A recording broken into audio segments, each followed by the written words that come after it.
Hi, welcome to my presentation. My name is Jayce, and the title of my presentation is Growing a Better Tomorrow, Exploring the Role of Community Gardens in Promoting Sustainability and Community Wellbeing. So a little bit of background.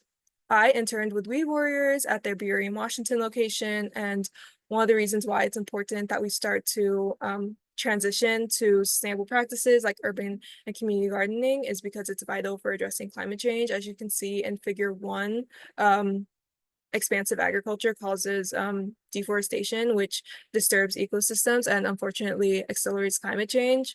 However, once we start to understand how to increase participation at community gardens, it will be key to their success. And moving on to my research question is, what factors influence the attendance and participation of volunteers in a community garden, and what can be done to increase participation? And so, as I mentioned in my internship and methods, I interned with Weed Warriors, and some of my responsibilities included garden upkeep, invasive species removal, and garden maintenance. And as you can see in figure 2 that I've included is me and a UW intern filling raised beds that we had just installed, because raised beds are very important to have for the community to be able to plant. And in tangent to this, I conducted independent research through surveys, and I analyzed literature and survey data to understand attendance and participation among volunteers at the New Start community garden. And from my survey, these are some of the results that I got, and I put in the 3 main ones that I thought were relevant to my research question and also to my project in general. So motivations to participate, community engagement, and social interaction were primary motivators. As you can see in figure 3, in the survey question, that was multiple choice. This was the main one that people put as to why they want to participate in and volunteer at community gardens.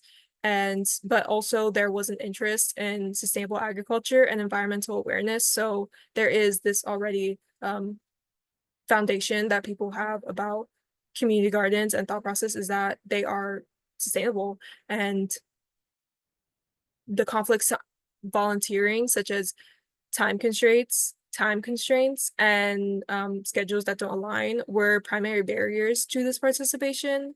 So there really needs to be flexible scheduling and accessibility measures that allow people who work 9-to-5 jobs to be able to participate and volunteer at community gardens. And the last one I put was understanding sustainability, and that's referenced in figure 4.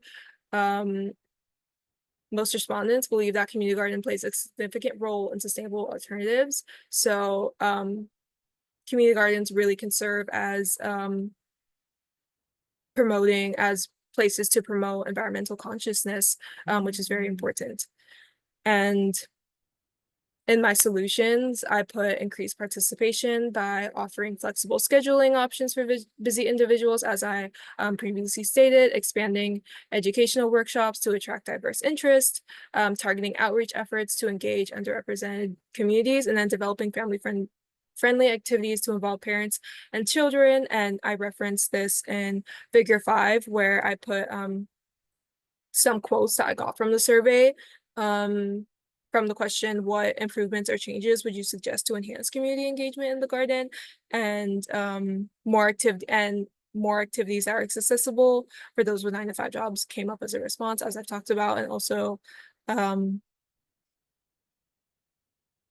program is great. One of the respondents said that the program is great, and they would suggest more events that use the space but are not necessarily focused on gardening. So there's a lot of different opinions about how this community garden space can be used, and that's very important. Keeping that in mind, that those community responses, because they are the ones that make up the garden, and their opinion is very important to their success. And next steps is initiate I put this one because I think it's the most important: initiate discussions with policymakers, urban planners, and community stakeholders to prioritize and support community garden initiatives, secure zoning laws and urban planning policies that allocate for community gardens. And that would in turn make them more accessible, and then foster partnerships with local organizations, schools, and businesses. And then finally, continue to research on this topic because community gardens have shown to be beneficial to the communities they're in and the environment.